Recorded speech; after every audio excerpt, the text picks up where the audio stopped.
My name is Raymond Hale. I'm 73 years old. That's not old enough to forget who I am, but apparently, it's old enough for the world to forget me.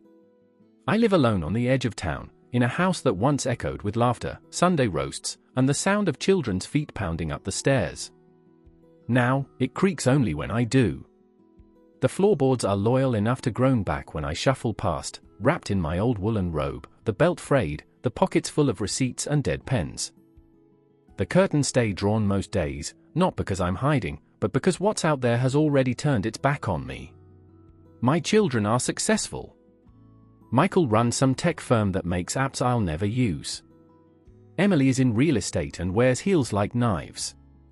They send me gift cards for my birthday, digital ones. Even my granddaughter, Sophie, once begged me to tell her stories of my youth. Now she texts thanks when I wire her tuition money. I used to walk into a room and feel it shift. People stood up straighter, adjusted their ties. I was a name you couldn't ignore. A man with weight. Now, I stand in line at the store, and they skip over me. As if my stillness makes me invisible. Next, the cashier says, "I's sliding past me." Sometimes I speak, and they smile like I've spoken in a foreign language. The doctor at the clinic pats my shoulder with latex pity and tells the nurse to make sure the old man signs the right form. I drink my tea in silence. No sugar anymore, the doctor says it's bad for the heart. I don't tell him the silence is worse. There's a notebook by my chair. Leather-bound. Cracked at the spine. In it, I write things. Observations. Names. Dates. People who laugh too hard at my expense. People who looked through me as if I was already ash and wind. Every day repeats itself like an echo that's lost its voice. Boiling water. Silent television. The flicker of channels with faces too young to remember mine. I pull the same blanket over my knees. I stare at the same picture on the wall, me, 20 years ago, shaking hands with a governor. No one talks about that anymore. No one asks. But I remember. I remember it all. You see, they think I've gone soft. That the years have stripped me bare. That all I have left is dust in my lungs and confusion in my mind. They're wrong. I'm not confused. I'm waiting. There's something they don't understand about men like me. We don't break. We settle. Like a storm at sea. You don't hear the thunder yet, but the pressure's already dropped. They think I'm alone. They think I'm done. But what they've forgotten is that silence is not surrender. It's strategy. And I'm done forgiving. There was a time when I didn't need to speak loudly. People leaned in to listen. I wasn't born with power. I built it. Brick by brick, handshake by handshake, through nights without sleep and mornings that started before the sun rose. In 1984, I had nothing but a used Bic, a second-hand suit, and an idea that wouldn't let me sleep. By 1997, Hale and Partners had 3 offices, 200 employees, and a seat at every table that mattered in this city. I knew how to read people, their posture, their hunger, their fear. Power isn't in the shouting. It's in the pause before the room answers your question. It's in the way a man reaches for his drink when he knows he's already lost the negotiation. They used to call me the quiet storm. I never had to yell. I just had to look. When my wife got sick in '92, I cleared my schedule for 3 months. She never asked me to, but I did. Because that's what men do when the world starts shaking, they stand still so others can hold on to them. She died in her sleep. I was awake the whole night. She always said I snored too loud. That night, I barely breathed. My son Michael was 14 when I took out a second mortgage to send him to a private school that hated people like me, a poor, ambitious, stubborn. He graduated top of his class. Now he doesn't even pick up when I call. When Emily's husband left her, ran off with someone half her age and twice her ego, she came back to me, broken, embarrassed. I bought her a house and told her to start over. She did. She never thanked me. Said it was what I was supposed to do. Maybe she's right. I remember every betrayal like a photograph burned into my skin. My old business partner, Richard Langley, he tried to oust me in 2003. Thought I was too old then. I smiled, stepped aside, and within a year, I made sure his new venture collapsed under its own weight. I never raised my voice. Never said a word. He still doesn't know it was me. They think I've forgotten. That I'm some old relic clinging to stories no one wants to hear. But I remember everything. The meetings. The loyalty. The treachery. The moments when people made choices they thought wouldn't echo back to them. This isn't just memory. This is ammunition. What they don't know, what they refuse to even imagine, is that I still have the map. And I still know where the pressure points are buried. The only difference is, back then, I used my influence to build. Now? Now I just might use it to undo. Pain doesn't always come with blood or bruises. Sometimes it's a laugh. Sometimes it's silence.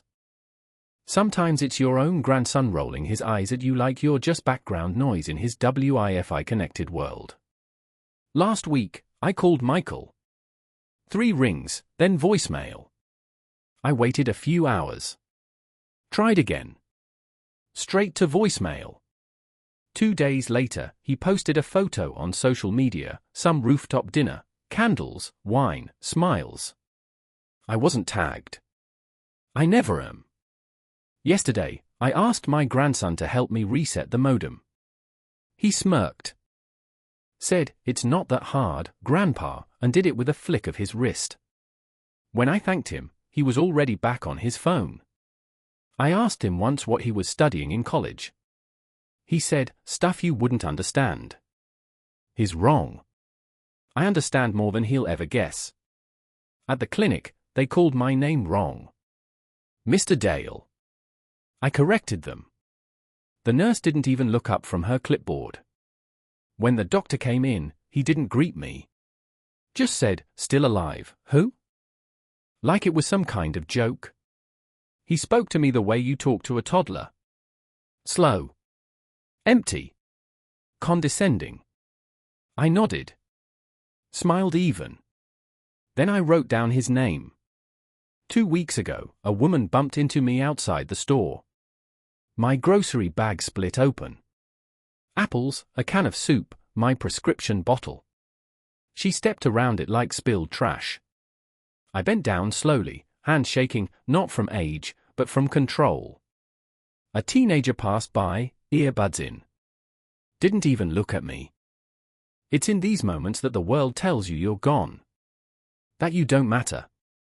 That your name, your history, your sacrifices, they're all dust.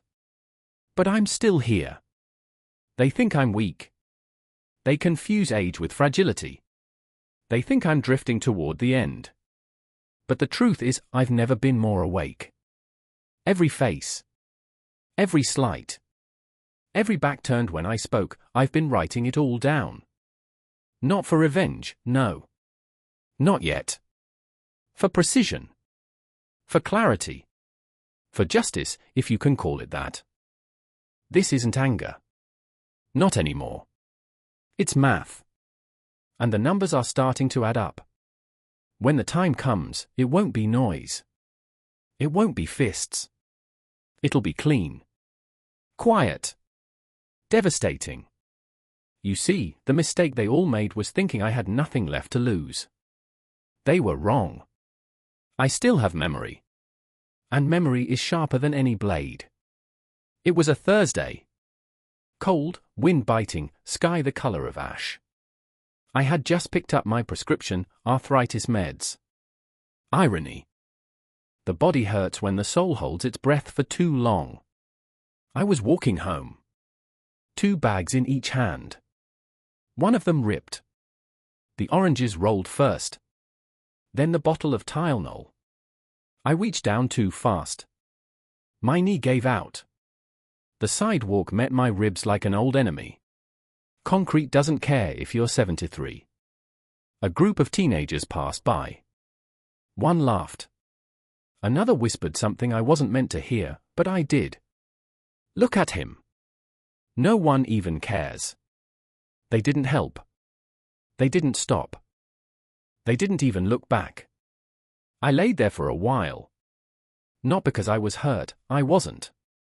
I've survived worse. I laid there because something cracked. Not in my bones. In my patience. I was always good at restraint. At swallowing things whole, anger, shame, humiliation.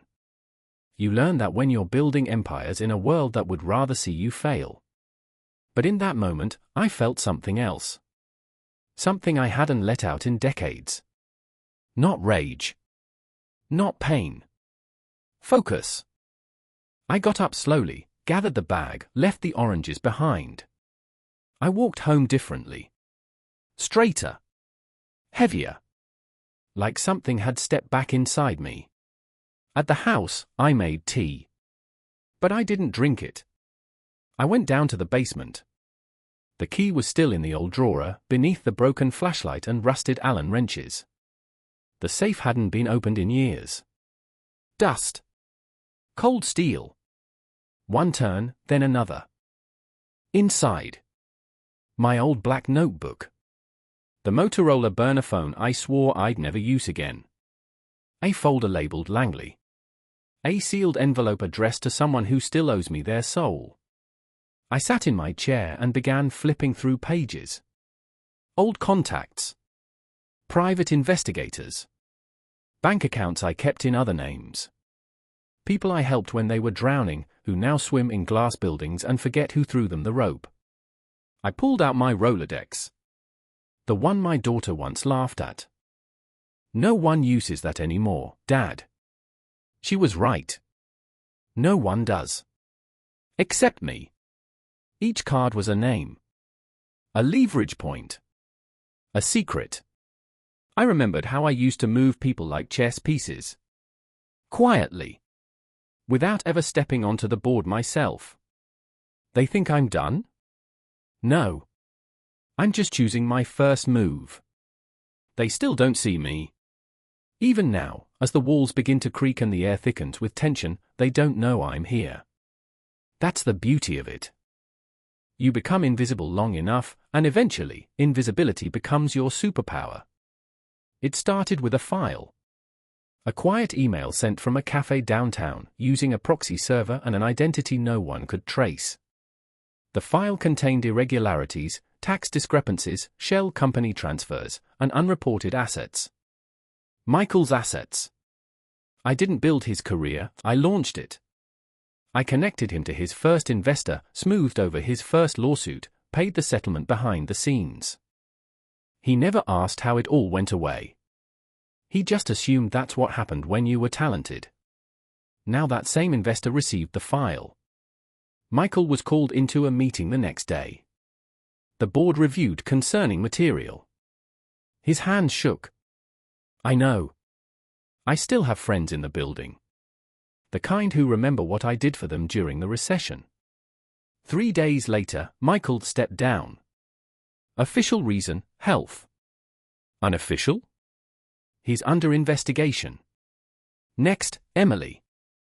Her agency was booming.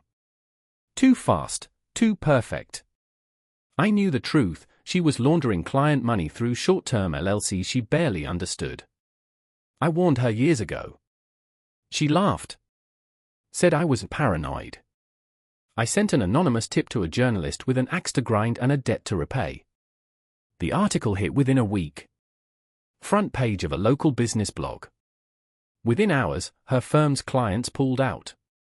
The bank froze her accounts. I didn't watch the live interview she gave. But I read the transcript. She cried. And still, they didn't think of me. They just said it was bad luck. The grandson, Alex, was next. I didn't want to. He's young. Stupid, not cruel. But he laughed when I was on the floor that day. That laugh etched itself into me. He's been applying for internships at major firms. His resume is impressive, thanks to the last name. But I made sure one line from a fake social media post surfaced under his handle. Something offensive. Something no PR department could spin. He doesn't know how it got there. Neither does anyone else.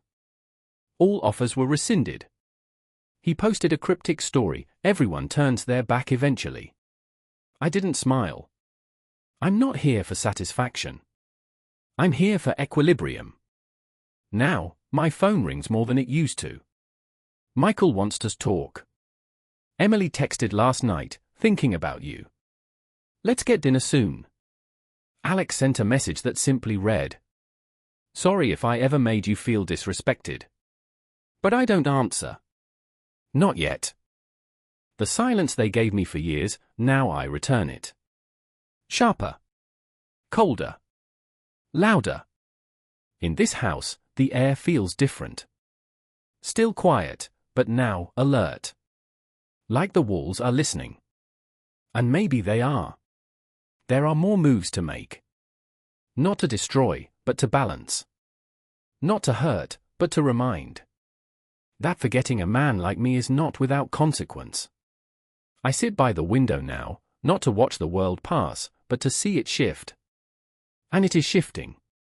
Because I've stopped disappearing. I've started hunting. They came to my house on a Sunday. All of them. I watched their cars pull into the driveway from behind the curtain. Expensive cars. Clean. Polished. Machines built to impress strangers. I didn't move right away. I wanted them to wait. To feel, just for a moment, what waiting without answers does to the mind. Michael knocked first. Softly. Like the world might break if he touched it too hard. Emily stood behind him, arms crossed, eyes swollen from crying. Alex lingered near the steps, staring at his shoes like a boy again, not the man he pretends to be online. I opened the door. No smile. No anger. Just presence. They all went quiet. It's strange how people remember your gravity the moment you stop asking for permission to exist. We sat at the table where their mother once served dinner. No phones. No interruptions. The silence pressed on them until Michael finally spoke. Dad, everything's falling apart. I nodded. Emily tried next. We don't understand how this is happening. I looked at her then. Really looked. You don't understand, I said calmly, because you never looked back. Alex's voice cracked. I didn't mean to. I know, I interrupted. That's the problem. I didn't accuse them. I didn't explain. I didn't confess. I didn't need to. They weren't here for answers. They were here because something older than fear had finally reached them, consequence. I poured myself tea. My hands didn't shake. You thought I was finished, I said. That time had erased me. That respect expired. No one spoke. I'm not angry, I continued. Anger is loud. I'm something else now. Understanding settled into the room like dust after a collapse. They stayed for an hour. Apologized in fragments. Promised calls. Dinners. Effort. I listened. I didn't forgive them. But I didn't punish them either. When they left, they hugged me, carefully. Like men and women standing near fire, unsure if it still burns. That night, I opened my notebook one last time. Final entry. Old age is not weakness. It is clarity without illusion. They fear us because we remember everything, and need nothing. Power does not shout. It waits. I closed the book. Outside, the city hummed like it always had. Indifferent. Loud. Blind. Let it be. I no longer need to be seen. They see me now. And that is enough. Subscribe and like this video, more interesting revenge stories of elderly people coming soon.